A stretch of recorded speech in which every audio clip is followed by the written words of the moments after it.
For today's episode, I have another wonderful interview to bring you. This is Jenn Drummond. She's a mother of 7 who had a good life, who was living her life well, an athlete, and had lots going on, but a nearly life-ending car accident really shook her up and created a situation in her life where she realized not only did she want to be in the season of mothering, but she wanted to live her life to the fullest, and boy, has she. She has become a world record breaking mountain climber, summiting the second highest summit of the 7 continents. And her story really is about transformation. It's around getting past our beliefs of what we should be doing and moving to that next level. Enjoy the episode. Welcome to the Recover Your Soul podcast, a spiritual path to a happy and healthy life. My name is Reverend Rachel Harrison. I started Recover Your Soul after having profound changes in my life from my recovery of alcoholism, codependency, and control addiction. I was guided to share the tools and principles of spirituality and soul recovery to help others transform their lives as mine was transformed. For us to overcome external circumstances, we need to turn the attention to ourselves, focusing on our inner change and healing. Positive results in our lives will follow. Welcome to Recover Your Soul. I'm Reverend Rachel Harrison, and I thank you for being here today. On today's episode, I am excited to have another fabulous guest. Jenn Drummond is here, and she is just this inspiring woman who has, first of all, 7 kids and summited 7 mountains and has this compelling story. And I knew that she would really be a wonderful asset to the Recover Your Soul community. So welcome, Jenn. Oh, thank you so much for having me. Excited to be here today. Excellent. So you are on this whirlwind book tour, which is Yes. fabulous. Yes. And It is. tell me a little bit about it. Tell me a little bit about how you got here.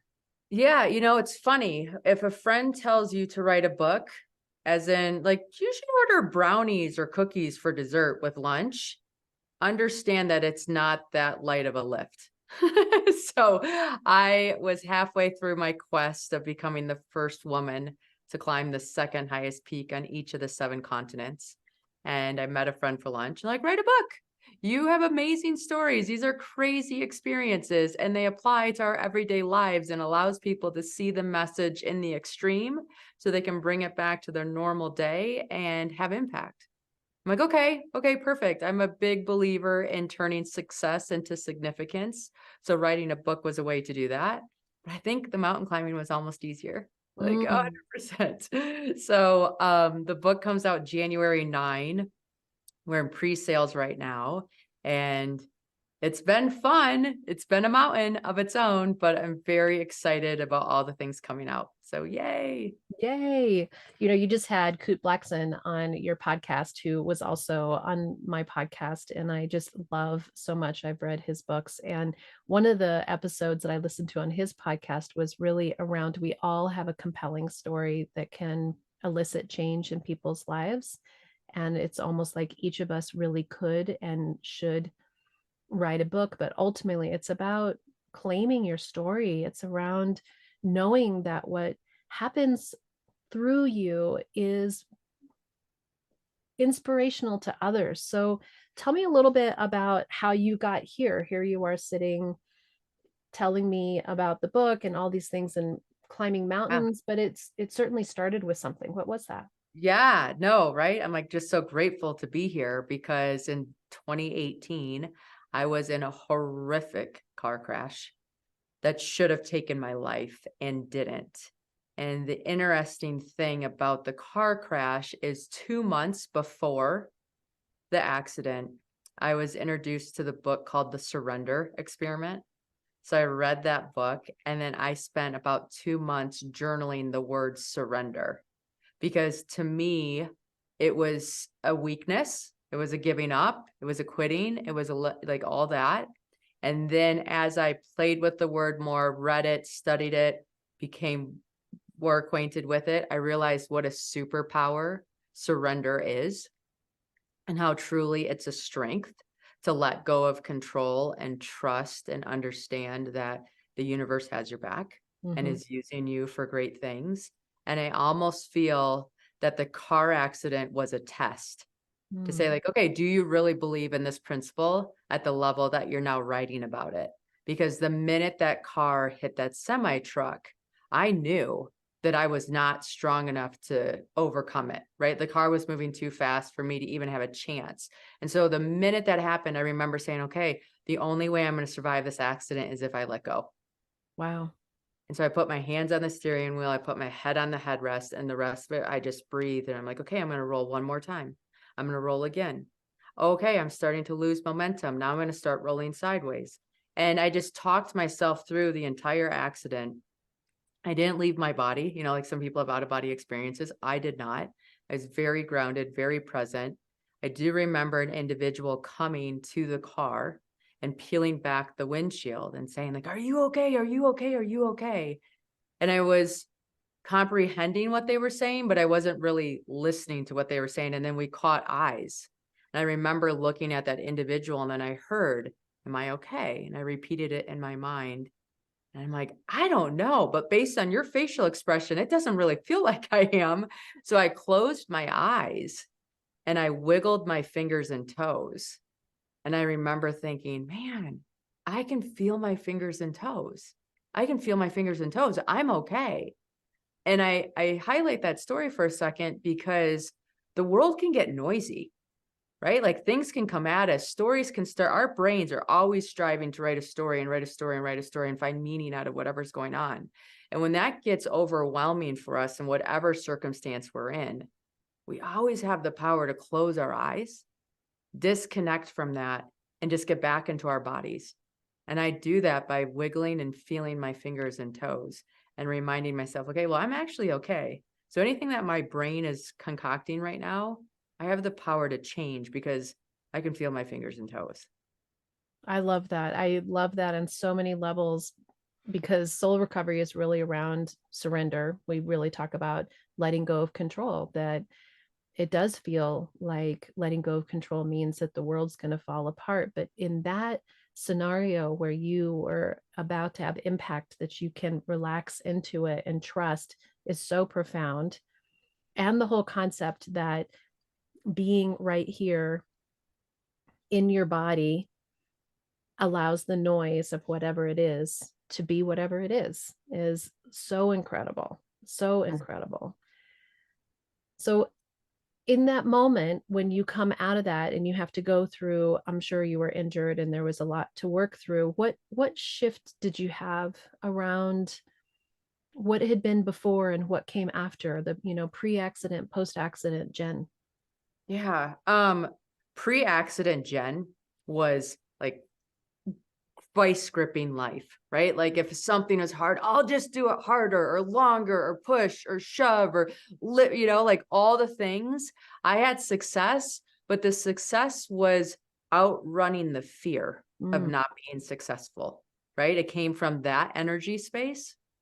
And I mean, I'm grateful, right? Like I'm not being ungrateful for the thing, but after the accident, it was apparent to me that I could have success and be in flow.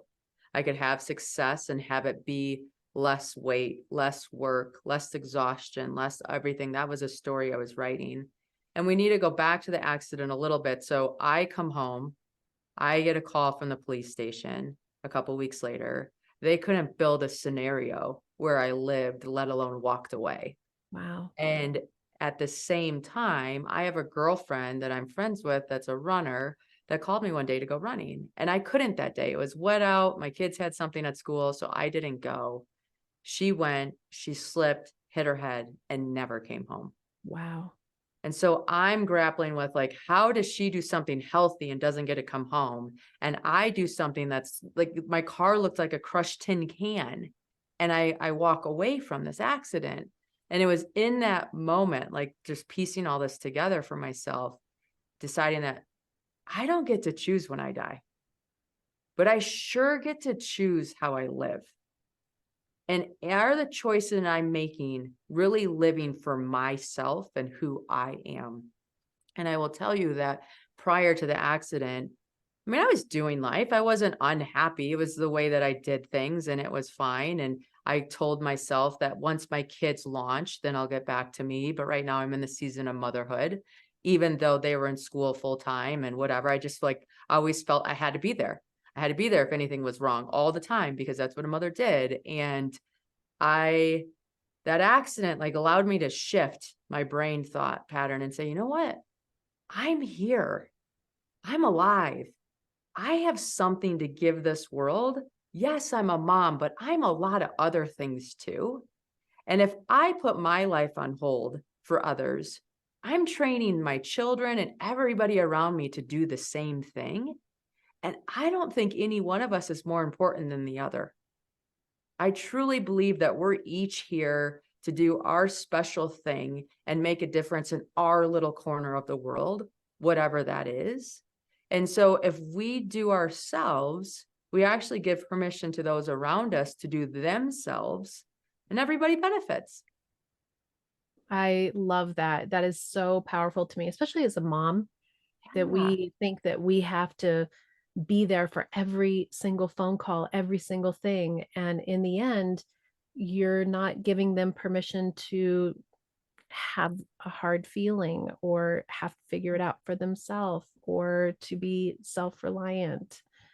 Yeah, I mean, there's so many sides of the coin, but we just get so stuck into our story Mhm. that we forget multiple truths can exist.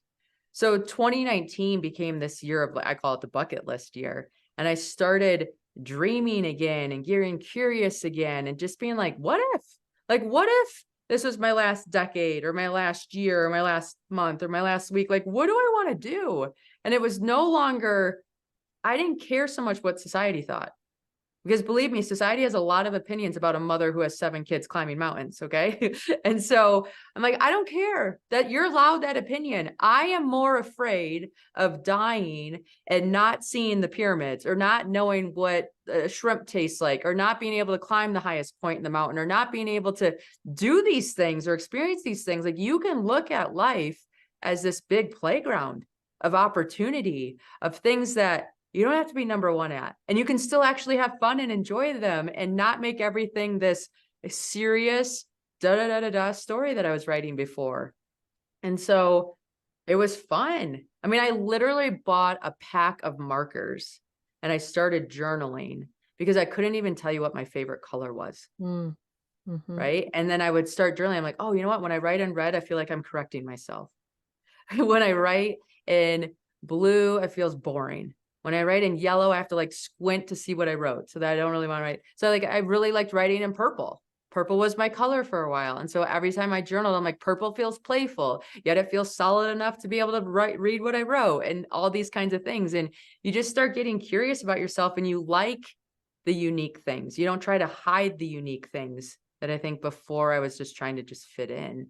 And then I realized actually I'm here to not fit in, and that's okay. That's powerful. I love that because I think so many people, like you say, they don't even know what they like. Right. We've put ourselves for others for so long that we don't even know what we like. Had Yeah. you had you climbed mountains before? What made you Oh, decide to this is start the climbing crazy mountains? so I climbed one mountain before. So I climbed a mountain, the Grand Teton in Jackson Hole, and I had a great time doing it. It was time outdoors. I'm a person that likes pursuits, so I like challenges. It was challenging, it was rewarding, it was quiet, it was peaceful, it was all these things, and when you do an out and back journey, like up the mountain and down, you realize how much your thoughts change and move and all this kind of stuff. So I had a mountain on my list for 2019. And when 2020 was coming, I realized like I'm turning 40 in 2020. This is a big year. So I was looking over my bucket list. I'm like, what's one thing I want to do to launch this next decade? And when I looked at my list, I'm like, you know what? Climb a mountain seems pretty appropriate way to launch my 40s. Mhm. So I'm going to climb a mountain and I live in Park City. So there's lots of mountaineers around. And I had asked friends, I'm like, if you could climb one mountain in the whole world, what would it be? And the general consensus back was a mountain named Ama de Blanc. And they're like, you know of it, it's the Paramount Pictures logo. And actually, the mountain means the mother's necklace. It's located in Nepal. It's a gorgeous experience, da da da da da. And I'm like, okay, it checks the boxes. Like, that's the mountain I'm going to climb for my 40th. Well, fast forward into early 2020, and we're not traveling anywhere, right? I'm not climbing a mountain. COVID decides to enter the scene and disrupt all of our lives. And now I'm a homeschool teacher to 7 beautiful humans. And I think life has humor in it when we allow it to show up. So one day my son's struggling with his math. I'm giving him the proverbial parent pep talk, like, we do hard things, you've got this. And he looks at me and he goes, if we do hard things, why are you climbing a mountain called I'm a Dumb Blonde instead of a real mountain like Mount Everest? Oh my goodness. I said, I'm a da Blom, honey, not I'm a dumb blonde, but thank you. Finish your homework. We'll look at Everest. And so he did, and we did, and he went to bed. And, I was still on the stage of curious. And I'm like, why not Everest? If my son thinks Everest is the hardest mountain in the whole world, I'm going to climb it. And I'm going to show him that whatever Everest is, we can summit. Physical, metaphorical, we all have an Everest in our lives. And so I called the coach. The coach is like, yep, I can get you ready. Sounds good. And he sent me a book about becoming an uphill athlete. So I'm reading this book to get different tips on how to train and things like that. And in the front is a foreword from a lady who got a Guinness World Record for doing something in the Alps. And I just remember thinking, like, I could have done that. Like, I can suffer. My kids learned how to read on Guinness World Record books. I'd be the coolest mom ever. Homeschooling, not a cool mom right now at all. And so I was talking to my coach about it. He's like, I'll think of something. And then he came back a few weeks later and he's like, Jen, I have the perfect record for you. Should be the first woman to climb the 7-second summits. And I'm sure, like all of you listening here right now, I was like, what are those? What are you even talking about? And he goes, listen. He goes, it's the second highest point on each of the 7 continents. It's harder than the first 7. It's only actually been done by one male. So you'd be the first woman to do it. And it's 7 continents, 7 mountains, 7 children. It sounds like a jackpot to me. And I'm like, it does. It does kind of sound like a jackpot. Okay, let's look into it. I had never slept in a tent in snow before, but I'm like, we'll figure it out. Like, it was something that just sounded exciting. And you know how you get those whole body yeses? I got a whole body yes, not even knowing what I got into. If I probably knew what I signed up for, I would have been a whole body no. But I didn't know anything at that point. So I'm filling it all in with rainbows and butterflies and happy puppy dogs, right? Which So I also think is when you're really connected to spirit, those transmissions come through that are so powerful and are so big. yeah. We're so afraid to be and think and expand and allow those huge challenges. So I'm so inspired by your just allowing that huge challenge to come in. Yeah, and I gave myself permission to do it because it hadn't been done. So my thought is like, if I fail, okay, well, NBD, no one's done it anyway. So whatever, we'll see what happens. I knew a guy had done it. So I'm like, I know it's possible. I know people have climbed the mountains that are on this list before. So that seems attainable. And so, yeah, we figured it out. And it's, it's funny because I think the biggest lesson I took away from the whole experience is the goal is never the goal, Mm, right? Like you have this goal that pulls you in this direction, which opens doors, which allows you to participate in life in ways that you didn't even know that was existent. And yes, I set the world record, but the beauty isn't that destination. The beauty isn't that trophy. The beauty is that whole experience and what the last 2.5 years of my life have looked like. I mean, I've had to pinch myself a million times to be like, this is me. Like, this is what I get to do. Wow. yeah. Yeah, I love that because I do think that we get caught up in when I have that trophy on the wall, then I'll be happy versus this experience is teaching me and growing me and pushing me. I'm sure there was not only times you pinched yourself like, wow, I get to do this, but also, what the heck was I Yeah, thinking? I'm like, why did I sign up for the 7 nicest beaches in the world? Why did I have to pick mountains? Like, this is insanity. They're freezing, they're hard, they're cold, they're the things. But yeah, no, I'll tell you probably the biggest, that whole thing, the destination versus the journey. When we climbed Everest, so I climbed Everest to train for K2 and to Mhm, satisfy my son. And we were on the top for 10 minutes. 10 minutes. And then you start heading back down the mountain and you sit there, and I know people that do things for the summit. We all know people that are always chasing that next thing, that next thing, that next thing, hoping that that's going to be the thing that fills them up. And when you realize that you're on a summit for 10 minutes, you better find out how to enjoy that entire thing. I mean, I trained for a year. I slept in a tent for 3 weeks. Like, I was away from my family, like all those things. You have to find some kind of meaning or joy or beauty in those moments so that the 10 minutes isn't only 10 minutes. mhm. You have a year of just amazing gratefulness, not 10 minutes of it. Yeah, and our whole lives to just be present in our lives. And the thing about mountaineering and sports that are like that is it's so pushes that boundary of you have to just be right there in that moment. You can only, my husband loves extreme sports for that same thing, that it makes you be really in your body Mhm. and creates the environment where you are experiencing it. But some people may not actually be that way. Some people may actually be looking ahead, but if you're in it, you're really in it. And did Yeah. that bring you home to like be more present with your kids in a way and be present in their lives? I mean, with 7 kids, you could also be looking at the summit of, I can't wait till they're all gone and then Right, miss right. it. Right, right, right. No, exactly. I mean, there's definitely, we all have moments. We're like, I cannot wait so someone doesn't think this wall is a thing that we drive cars on. Like, just like the Mhm, stuff that you have to say when you have 7 children, that you're like, really? This isn't an understood thing that we don't rollerblade in the house, or I don't know. But at the time, like, you also miss, like, those are the things you miss. mhm, Right? Those are the sounds you miss when the kids are at camp. You're just like, "Oh, wow. Every one of them counts," because when any one of them's missing, you feel it. mhm, And I do think the accident really shifted me, and it gave me a spot to know when I'm in the zone and know when I'm out of it.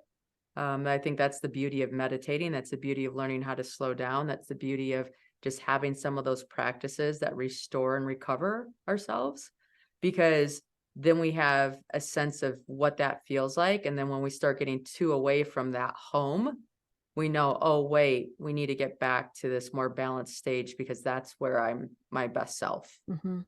Yeah. And how are you finding balance with this new way of being in your life where you have a big career now and you have a Mhm. big presence and you still have 7 kids? Yeah. Kids are for me, the kids have a timeline, right? Like, there's a million stats that the amount of time we spend with them now and then after 18 is pretty tragically different. And so I just keep thinking, like, I need to savor this. I need to savor this. One of my sons is turning 17 next week, and I'm crying already. Like, there's a part of me that's like, well, how did this happen? How do I have a 17-year-old in my household that calls me mom? But I do a lot of things where I do trigger meditations. So every single time I touch a doorknob in my house, that's a sign for me to just stop and take 3 deep breaths. Mm, And that gets me out of the speed of what's going on, because we are a high octane family, right? There is stuff going on all the time, which is exciting, but it's also hard to stay centered. And so for me, I just have to do these little things that trigger and bring me back to center. Um, you get used to it and you get better at it, right? I also have alarms that go off on my phone. So at 3 in the afternoon on your iPhone, or I don't know the other phone. So I have an iPhone, I can label my alarm. So in the afternoon at 3, I'll say, "Magnificent mom." That means when that alarm goes off, like, I'm done work mom, I'm done athlete mom, I'm done that kind of mom. Now it's my time to be the mom for my kids, and that goes from 3 to 8 p.m. every night. And that alarm just reminds me to jump into that other avatar and to make sure, like, are the actions lining up with who I want to be during this time frame of my life? That's a great, great tip. I love both of those, to have something that you do every day that brings you Yeah. back to balance, and to recognize our avatars, to recognize our roles, and to embrace each one of them, so that when you are working Jen, you are working Jen, and when you're athlete Jen, you're athlete Jen, you're being it. Yes. And when you have it scheduled out, for me at least, I find comfort in schedule. Because then when my brain wants to say, like, oh, you should be doing this, or, the shoulds that are always terrible, then I can be like, oh, no, no, should voice. I should not be, because actually I have that covered. Check. Right. But if we don't like check in with ourselves and be like, okay, I have family time, I have me time, I have business time, I have athlete time, then like all those boxes are being checked and you're just in this season right now. And Mhm. so be in the season, and then when the time's up, go into the next season and onward we go. That's fabulous. That's fabulous. You just are a bright, shining light, and Oh, it's incredible, and it's death is complicated, and life, changing experiences like that are complicated, and we all know somebody who you think, how did, like your friend, why did that have to happen to that person? And yet ultimately, I think it really can bring us back to center, that reminds us how precious our lives are, and that we should be present in it. Not, you don't have to climb mountains to have a full life, but what is that full life for you? You're an example of somebody who really claimed that in their being, and in their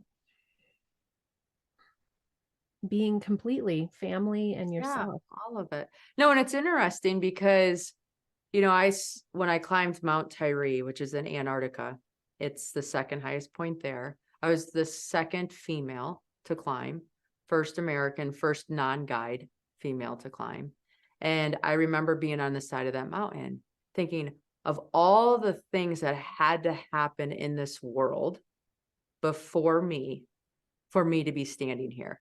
Mm. It wasn't somebody needing to climb this mountain first, but it was all these little things that had to happen so that I had the opportunity to climb the mountain, right? Like, I wouldn't have been in this position if I was my mom's age or my grandma's age or anything like that. Like, their movement, our societal movement, our thought processes, our things that we're bringing into existence allowed me to be on the mountain at that time. Mhm. And so I just share that story because sometimes we feel like, oh, we're just insignificant. We're this little bean over here. Actually, you're really significant. You have a huge impact on how all of us energetically move forward and show up in the world. And your impact is allowing all these other people to do the things that they're doing because of the space that you're holding wherever you are. Quantum physics says Yes. absolutely. Right. Not just energetically of us just saying it. It's spirituality, it's science. It's so powerful that when we show up and we live our lives, it actually expresses out. I love that. What a great Yeah. awareness. No, and that's why I wrote the book. The book's titled Break Proof. And the reason why it has that title is because we're human. We're going to break. Mm. Like, there's nothing we're going to do that's not going to have a breakdown at some point, or breakthrough, or break whatever. But it's in the break that we have the proof of what's working, the proof of what's not working. We have a second to reevaluate. Is this even the mountain I want to climb, or is it time to pivot and do something else? And so I titled it Break Proof because the break is the proof that we need to continue to do who we are. Mm. And I take you on these adventures to the mountains, and each mountain kind of illustrates a different point that I find to be important in building our resilience and being able to really bring forth who we want to become in this world. And one of the examples that I talk about in the book is big mountains take big teams. So you have a big mission in life, or you have a big business you're running, you have a big goal ahead of you. The easiest way to make that thing happen is to surround yourself with people that can help you make it happen, Mm. because they'll help carry the energy. They'll help do the things. They'll help make it all possible. When I went to climb Everest, my biggest story was, man, I've never been away from my kids for this long. How are they going to survive without me for 3 weeks? And I'm like, what a bad mom to go climb Everest and leave her kids for 3 weeks. Da da da da da da da. And I'm like, okay, well, that is a story. And if I keep telling myself that story, I'm not going to be climbing this mountain. So instead, I have to look at another option. So I called my parents. I have all these people. Everybody's willing to help. They're super excited to be there for my kids. I go to the kids' school. I say, hey, listen, I'm going to be gone for 3 weeks. I've never been gone this long. Can you give my kids just a little bit of extra grace? Because their life's going to be a little bit different than normal, and they just might need a little help adjusting to what's going on. My school comes back to me and says, how about you come in and do a What's Your Everest campaign and teach these kids about setting an Everest-like goal. So I do, and they color little hikers and they have flags of what their goal is. And we put this huge Everest mountain in the front of the school, and there's a little hiker that's me. I had a tracking device while I was climbing so they could move me up and down the mountain knowing where I was. I could call from base camp and answer questions in the classroom about where I ate and what if I pooped and where that happened and all the kinds of things that kids care about. Right. And then when I climbed that mountain, that whole school, my whole community climbed that mountain with me. It wasn't just me, it was all of us. And when I came back, like, my kids felt so seen, so loved, so cared for. And what more do we want for them to know that, hey, it isn't just mom that thinks you're pretty awesome. There's a whole community here that's rooting for you and cheering for you and excited for you. And they're here to support you when mom can't. That's incredible. I love that on so many different levels. I love that on so Yeah. many different levels. We tend to not be wanting to ask for help as women in particular. So to Right. not only ask for grace, but to allow yourself to be recognized and seen and have it be exciting for everybody is such a great testament on so many different levels. Yeah. And it's funny because we all love to give help. Right? I mean, I love when someone asks me to help them, but it is so hard to learn how to ask for it. But Mhm. it is something that you can practice. It's a skill you can develop. And I'm telling you, the more that you do, the more everybody benefits. Mm, what a great that's a great place to end Yeah. because we literally could go on forever. Forever. It's Yes, yes, yes. so powerful. Thank you so much, Jen. Do you want to let the listeners know how they can get your book or learn more about you or follow you and be part of your continued story and journey? Please, please, please, please. So jenndrummond.com is my website. You'll have all my social media handles there. So select one that you like to use and reach out and say hello. My book is available for sale, so you can find the hyperlink there. And subscribe to this podcast so these messages get out and shared with the world. And thank you for all listening today. Thank you, Jen. I so appreciate it. And I really am excited to continue to watch your amazing journey and be part of that community that's supporting you. Thank you. Thank you. Until next time, namaste. If you're ready for soul recovery, as a spiritual coach, I can support your healing to help make real changes that will bring you a life of peace, happiness, connection, and abundance. You can also work in smaller groups by taking a deep dive in a Zoom workshop or with me in person at a retreat or an event. Join others on the soul recovery path once a month for the free Zoom support group or daily on the private Facebook page. Visit the website recoveryoursoul.net to book coaching sessions with me or find all the information you need about soul recovery, dates that are coming up, and how to register for those groups and workshops. To support the podcast and the community, check the links in the show notes to make a small monthly donation or a one-time donation of your choice that will make a huge impact to support this community and the soul recovery mission. Thank you for listening to this episode of the Recover Your Soul podcast and being part of this amazing and growing community. If you loved this episode and you want even more, there is a bonus episode with even more content every Friday. This is by subscription. You can access that by being a Patreon member, and there's 3 tiers of giving of your choice, or an Apple Podcast subscriber.